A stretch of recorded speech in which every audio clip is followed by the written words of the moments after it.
Hello everyone, my name is Robbie, you're watching Geek Level Asian, and today we're going to talk about Justice League.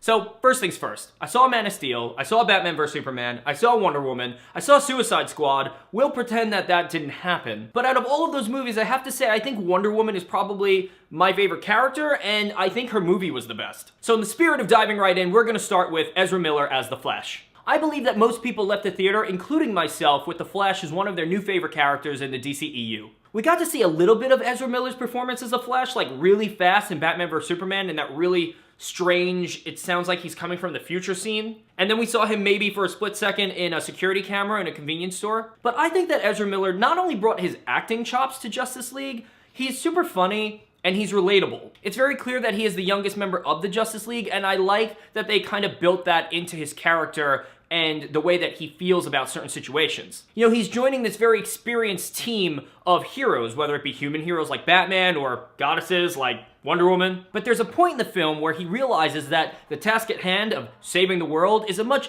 bigger concept than he's ready to really carry out. And then he realizes, well, I'm no hero, I'm no superhero, I just kind of push people and run away. And that's really funny because I think if anyone had his ability, his super speed, they would probably do that too. So then it takes Batman to talk him off the ledge and say, hey, you don't have to do anything crazy, just save one person. Make this big idea of saving the world and fighting bad guys just a very small, simple task. And then it becomes something that he feels like he can accomplish, and instead of saving just one person, he saves a bunch of people, but he just saves them one at a time. So now that we've mentioned Batman, let's talk about Batman. So in this film, Ben Affleck as Bruce Wayne is a little older, it seems. He's a little bit more rickety, for lack of better words. But at this point in the story, Batman is the leader of the Justice League. He's the one who brought them all together. But something that they did in this movie that I think was a good choice, whether it be writer's or director's choice, is they really point out the fact that Bruce Wayne is a man. He's just a regular man. He doesn't have any superpowers. He uses his money, his intelligence, and his fighting capability to be Batman, but he still inside is just a person. What are your superpowers again?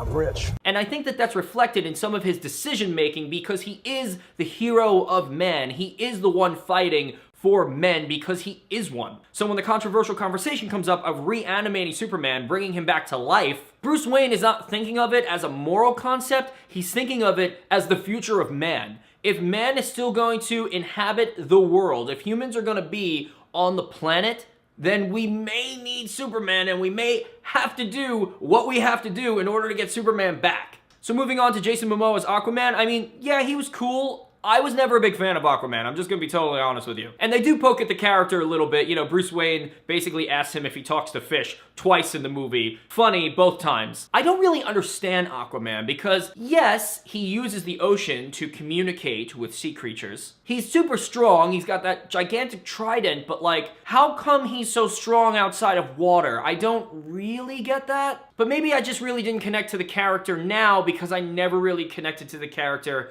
to begin with. Does that make sense? And of course, we have Superman, Henry Cavill. He's literally brought back from the dead, which almost made the battle at the end with Steppenwolf, like, kind of silly. Like, they're all struggling. Everyone's struggling. All the other Justice League members, Wonder Woman, Cyborg, The Flash, Batman, they're holding their own with Steppenwolf, but no one's really winning against him. But then Superman comes and throws him around like he's a toy. And I understand that Superman is supposed to be the strongest, obviously, out of everyone, but it almost becomes unfair, and Steppenwolf really just doesn't have a choice, which then becomes, well, why didn't Superman just join the fight earlier? And it's because he was going through some issues and wasting time with his mom and with Lois. And don't get me wrong, I know you're back from the dead and you want to see the people you love, but we almost had like a Dragon Ball Z moment where everyone's fighting and dying and they're all waiting for Goku to come to save the world, save them, and all these bad things are happening. We're waiting for Goku, we need Goku. And then he finally comes and just saves the day. That's kind of what Superman did.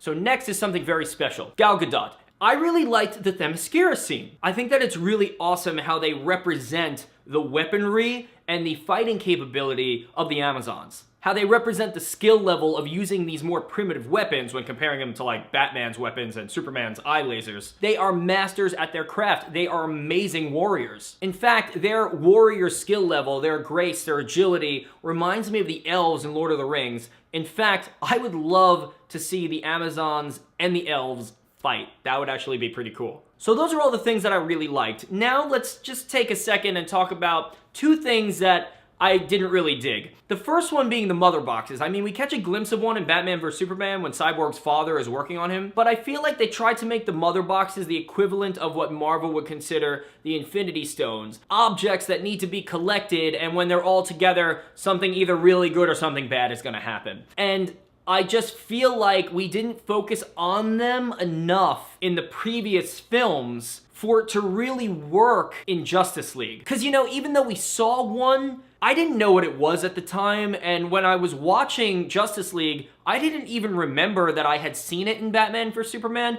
I was kind of confused as to why they were so important and why we didn't really put any emphasis on them earlier. But now, all of a sudden, in this film, they're the most important thing. So that, I didn't really dig that.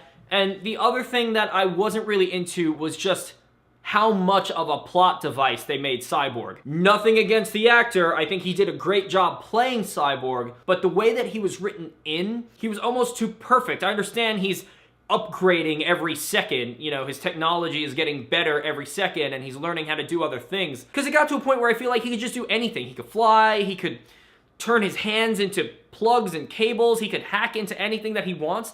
It was just too perfect. You know, even Donatello in the Ninja Turtles sometimes doesn't have the right tool. He's smart enough, but sometimes he needs to build something. Like, this was just, okay, yeah, whatever you need me to do, technology-wise, I can do it. That's it. So that's really it today, guys, and I'm realizing now that I didn't really have much to say about Justice League. I thought it was entertaining. Is it the culmination of the DCEU that everybody's been waiting for from the other movies? I'm not exactly sure, but I do know that I was entertained by it. I liked it enough to go home and say, you know what, that was a pretty good movie. So thanks for stopping by and checking out this video. If you like these videos, please subscribe to my channel. You can follow me on Instagram, Twitter, Facebook, all at Geek Level Asian, and I will see you whenever I see you.